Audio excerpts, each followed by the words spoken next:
क्या फरवरी का महीना पेपे के लिए वरदान साबित होने वाला है? क्या पेपे वाकई में 10x हो जाएगा फरवरी के अंदर? मैं आपको बताऊंगा डीप सीक क्या कहता है। जब ये सवाल पूछा गया डीप सीक से तो उसका क्या जवाब था, ये बात आपको जानने को मिलेगी इस वीडियो में। उसी के साथ फरवरी भी आ गई है, आंखें तरस गई उस बुल मार्केट के लिए जिसके लिए हम कब से इंतजार कर रहे हैं। क्या ऐसा कोई बुल मार्केट आने भी वाला है कि नहीं आने वाला है? क्या एक्सपर्ट्स की राय है? कुछ ऐसी चीज़ें जो मैं आपको इस वीडियो में दिखाने वाला हूं जहां पे आपको पता चलेगा कि एक्सपर्ट्स क्या कहते हैं, उनका क्या मानना है, पिछले बुल मार्केट में क्या हुआ था, कैसे पैटर्न्स, क्या सिमिलर साइकिल के थ्रू हम लोग गए थे। तो बहुत सारी चीज़ें हैं, बहुत सारी जानकारी जो आपको मिलने वाली है इस वीडियो में। बने रहिए लास्ट तक। नमस्कार, मैं हूं विनय और स्वागत करता हूं एक और नए वीडियो में। चैनल पे नए तो स्वागत है आपका, सब्सक्राइब कर सकते हैं, लाइक भी दबा सकते हैं। चलिए बिना देरी के शुरू करते हैं आज का वीडियो। तो सबसे पहले हम थोड़ा बहुत बात कर लेते हैं ओवरऑल मार्केट की हेल्थ के बारे में। फियर और ग्रीड इंडेक्स देख लेते हैं कि कहाँ पे खड़ा है। तो उसके लिए मैं आपको लेके चलता हूँ कॉइन मार्केट कैप के ऊपर। यहाँ पे देख सकते हैं इस समय, जब मैंने पिछली बार एक बार वीडियो बनाया था, ये जो आंकड़ा था करीब करीब 50-60 के करीब था, जो कि न्यूट्रल था। इस समय फियर है मार्केट में, साफ साफ देखा जा सकता है। ये जो इंडेक्स है 38 पे, 38 मतलब fear for sure. All season index भी आप देख सकते हैं 37 पे, काफ़ी लो है। मैं आपको दिखा दूं बिटकॉइन की भी कीमत कुछ बहुत ज़्यादा नहीं है, 98 के करीब करीब झूल रहा है। इथीरियम भी 3000 के काफ़ी नीचे आके 2700-2800 पे घूम रहा है।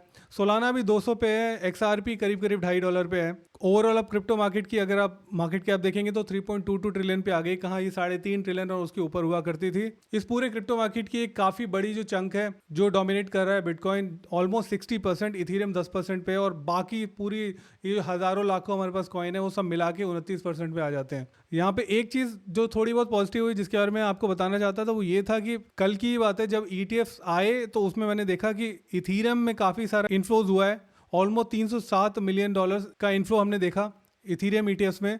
बिटकॉइन में 340, ऑलमोस्ट बिटकॉइन और इथीरियम का जो ETF था सिमिलर क्वांटिटी में उसके अंदर पैसा आया। तो क्या कुछ ऐसा पीछे पक रहा है? क्या कोई ऐसी खिचड़ी पक रही है जिसके बारे में हमें नहीं पता, पर ये वेल्स को पता है, और इस वजह से वो लोग ज़्यादा से ज़्यादा पैसा इस समय इथीरियम में डालना चाहते हैं बनिस्पत बिटकॉइन के। अब इस क्रिप्टो बबल को मैं क्या ही दिखाऊं, काफ़ी सैड सा नज़र आ रहा है। बहुत कुछ लाल लाल है पूरे हफ्ते में।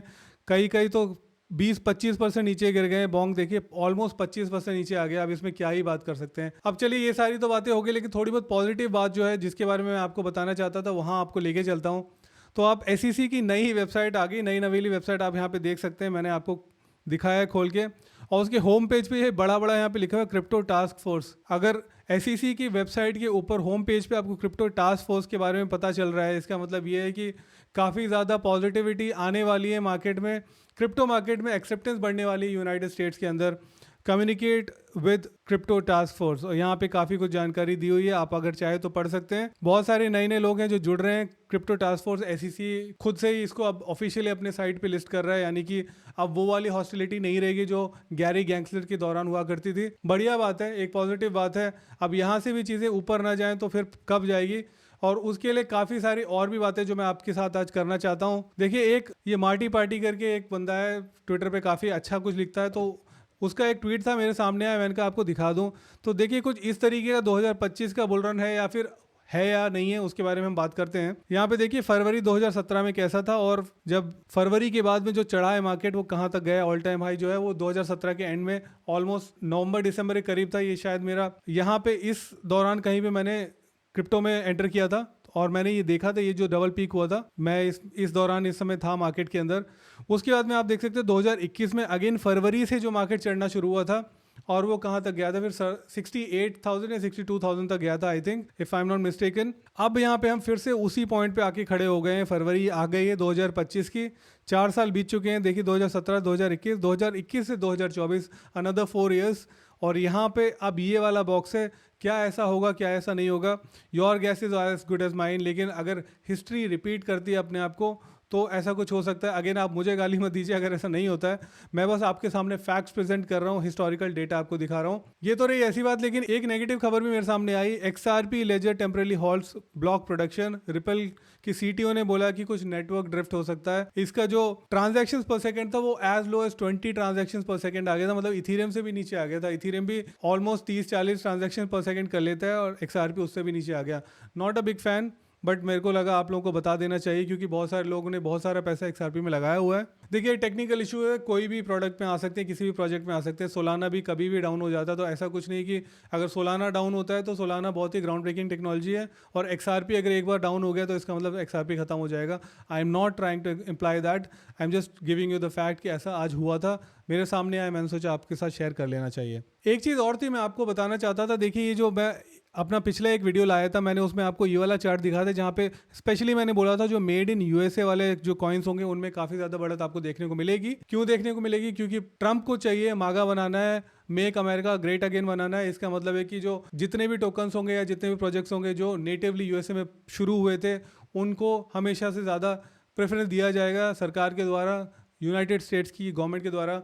तो उस लेंस से अगर हम देखेंगे तो इनमें ज़्यादा आपको अच्छा फ्यूचर नज़र आएगा। Ondo being one such example, जो कि मेड इन USA भी है और RWA का भी लीडर है, प्लस उसके पीछे एक अच्छी बड़ी कंपनी का भी हाथ है, या एटलीस्ट मैं बोलूँगा ऑलमोस्ट एक फेस ही कह सकते हैं आप ब्लैक रॉक का, ऑन्डो के थ्रू जो Web 2 से Web 3 के अंदर आ रहे हैं। उस दिशा में अगर आप देखेंगे तो इनमें से आप अगर कई सारे ऐसे टोकन देखें जिनमें प्राइस अप्रिशिएशन आपको ज़्यादा मिलेगा। स्पेशली अभी आपने देखा होगा पिछले एक आध हफ्ते में अगर आप न्यूज़ को फॉलो कर रहे हैं तो डोनाल्ड ट्रंप ने काफ़ी सारे ट्रेड वॉर शुरू कर दिया, काफ़ी सारे टैरिफ्स लगाने की बात शुरू कर दी थी चाइना के ऊपर, मैक्सिको के ऊपर, कनाडा के ऊपर। ऑल्दो भी ट्रंप ने बोल दिया है उन लोगों को 1 महीने का और टाइम दे दिया है, तो थोड़ी बहुत ट्रेड वॉर फिर से आपको थोड़ी बहुत ठंडी होती नज़र आएगी। लेकिन अगर tariff war rather than trade war, मैं बोलूँगा अगर टैरिफ वॉर और बढ़ती है तो उसमें आप देखेंगे कि जितने भी मेड इन USA वाले प्रोडक्ट्स होंगे या प्रोजेक्ट्स होंगे क्रिप्टो में या आउटसाइड ऑफ क्रिप्टो, उनमें आपको बढ़त नज़र आएगी। उनमें से ये सारे बेनिफिशियरी हो सकते हैं। तो मुझे लगा आप लोगों के सामने फिर से एक बार दिखा देना चाहिए। अगर आप अपनी खुद की रिसर्च करना चाहें तो इन सारे कॉइन्स में कर सकते हैं, स्पेशली वो कॉइन्स जो मेड इन USA भी हैं और साथ के साथ वो और इंटरसेक्शन भी करते हैं अलग अलग नैरेटिव्स में, जैसे कि हो गया RWA, और एक और ऐसा नैरेटिव जो कि वर्ल्ड लिबर्टी फाइनेंशियल के थ्रू भी हो रहा है, यानी कि जहाँ पे डायरेक्टली और इनडायरेक्टली डोनाल्ड ट्रंप का भी हाथ हो सकता है। तो इस टाइप के टोकन्स या इस टाइप के प्रोजेक्ट्स हैं जिनको आपको बिल्कुल फेज आउट नहीं करना। आपको उनमें स्पेशली अपना जाकर रिसर्च कीजिए और देखिए अगर आपको समझ में आता है, आपके मापदंड में वो सही से बैठ रहा है, तो ये सही समय हो सकता है। Again not a financial advice, of course not a buy sell advice. मैं आपसे बिल्कुल नहीं कह रहा हूँ आप जाके खरीदिए, इसलिए मैं बस आपको प्रेजेंट कर रहा हूँ फैक्ट्स, और मैं आपको बोल रहा हूँ कि आप खुद जाके रिसर्च कीजिए, अगर आपको समझ में आए तो अपने ट्रेड लीजिए। ये अगला लिक्विडिटी का मैं आपको चार्ट दिखा देता हूँ। यहाँ पे बोल रहे हैं कि लार्जेस्ट लिक्विडेशन इन हिस्ट्री हमने अभी देख लिया है, और उसके बाद में थोड़ी बहुत लिक्विडिटी ऊपर आ रही है। इज नाउ, जैसा कि माइकी बुल क्रिप्टो का कहना है, the liquidity is upside now given the largest liquidation in the history we just experienced. और अभी मार्केट जो थोड़ा बहुत कूल ऑफ होगा, और ऐसा होता है उसके बाद में ही कुछ मेजर अपसाइड या डाउनसाइड होती है। जब ये कूल ऑफ टाइम होता है, स्पेशली ऐसा टाइम जब होता है, लोग जो पीछे पैसे वाले होते हैं वो कुछ ऐसे ट्रेड्स ले रहे होते हैं जो कि ऐसे ठंडे मार्केट में लिए जाते हैं जब मार्केट एक्चुअल में कंसोलिडेट कर रहा होता है। वो लोग धीरे धीरे खरीद रहे होते हैं ताकि वो जब एक इम्पिटस मिले मार्केट को ऊपर जाने का, तब वो उस समय वहाँ पे ऑफलोड करते हैं अपने टोकन्स को। एक चीज़ और थी लूना क्रश एनालिटिक्स का, मैं आपको यहाँ पे दिखा देना चाहता था कि किस तरीके की सोशल एक्टिविटी हो रही है।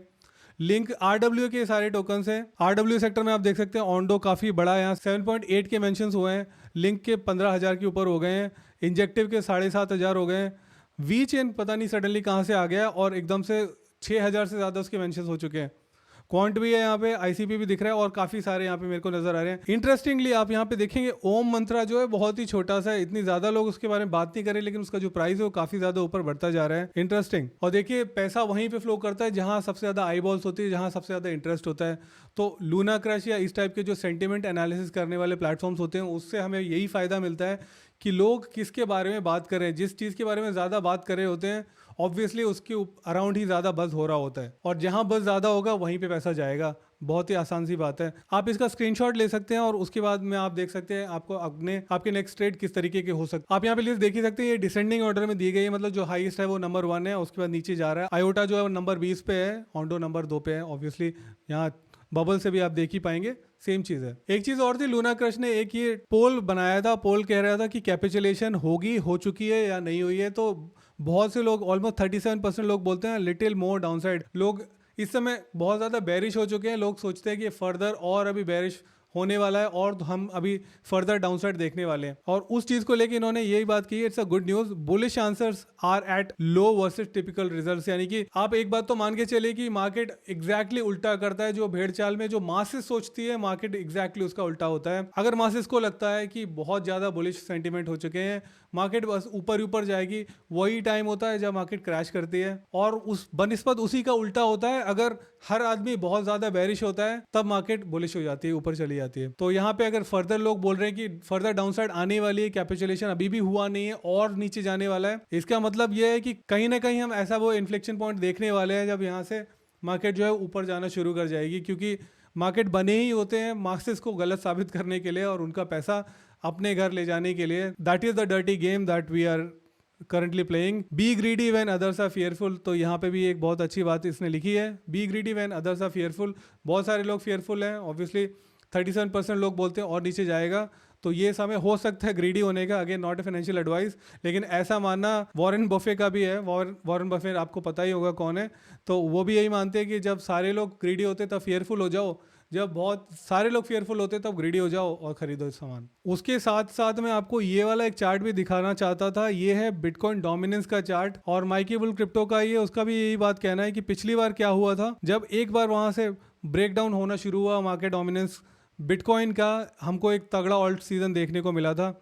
सिमिलर चीज़ें यहाँ पे आपको फिर से देखने को मिल रही है, असेंडिंग ऊपर ऊपर जा रहा है, 61 के करीब यहाँ पे बैठा हुआ है। मतलब ये शायद थोड़ा सा पुराना हो सकता है, ये कुछ 4-6 घंटे पुराना का हो सकता है। अभी जब मैंने आपको दिखाया तब इसका जो परसेंटेज था वो थोड़ा बहुत अलग था। अब यहाँ से अगर ये ब्रेक डाउन होता है तो हमें एक तगड़ा ऑल्ट सीजन देखने को मिल सकता है। अगेन वो कब होगा वो मैं नहीं बता सकता, लेकिन वो जब भी होगा तब बहुत अच्छा होगा, क्योंकि बिटकॉइन की डोमिनेंस जो है वो वहाँ से ब्रेकडाउन होना शुरू हो जाएगी। देखिए बहुत ही जल्दी ये ब्रेकडाउन हुआ था, करीब करीब फरवरी का ही समय था जब ये अपने ऑल टाइम हाई में था, और वहाँ से फिर ये जब मार्च अप्रैल तक नीचे गया, आई थिंक मई तक भी नीचे चला गया था। ऐसा ही अगर अगले 1-2 महीने में हमने देखा होते हुए तो हमको एक अच्छी ऑल सीजन देखने को मिलेगी। हमारे जो टोकन है जो यहाँ पे लाल लाल पड़े हुए हैं इस समय, ये सारे हरे हो जाएंगे, बहुत मोटे मोटे बबल्स हो सकते हैं। वो कब होगा मुझे नहीं पता, I don't have a crystal ball, लेकिन बस मैं तो यहाँ पे डॉट्स कनेक्ट करने की कोशिश कर रहा हूँ। चलिए ये सारी बातें तो मैंने आपको बता दी, लेकिन अब तो चलिए अब उस चीज के बारे में बात कर लेते हैं जिसके लिए आपने इस वीडियो को क्लिक किया है, कि पेपे के बारे में डीप सीक क्या कहता है, उसका क्या प्रिडिक्शन है। तो मैं आपको दिखा देता हूँ। डीप सीक से जब पूछा गया, ये जो बात हुई थी वो हुई थी कुछ 4 या 6 दिन पहले की, तब प्रिडिक्ट किया था डीप सीक ने, जस्ट आया ही आया था। उससे जब पूछा गया कि फरवरी के बारे में आप क्या कहते हैं, तो वो बोलता है कि आई एम बुलिश ऑन पेपे। तो ये आई एम बुलिश मतलब आई एम की जो यहाँ बात हो रही है, ये प्रिडिक्शन कर रहा है डीप सीक। डीप सीक का कहना है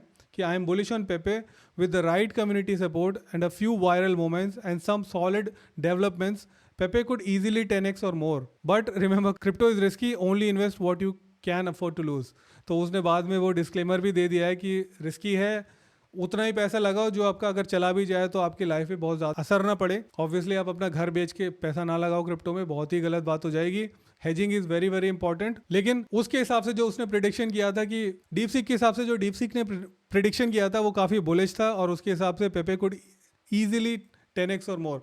तो वही चीज़ मैंने अपने थंबनेल में लिखी थी कि क्या पेपे 10x होने वाला है फरवरी में। अगर आप डीप सीक की बातों में आके पैसा लगाना चाहते हैं तो वो आपके ऊपर है, नॉट एन इन्वेस्टमेंट एडवाइस। और उसने भी यहाँ पे वही चीज कह दी है कि क्रिप्टो इज रिस्की, तो take it with a pinch of salt of course. चलिए ये थी एक छोटी सी वीडियो, अगर आपको पसंद आई तो लाइक कर दीजिए, नहीं पसंद आई तो डिसलाइक कर सकते हैं, और मेरे को बता सकते हैं कमेंट में कि क्या आपको पसंद नहीं आया और मुझे क्या इंप्रूव करना चाहिए।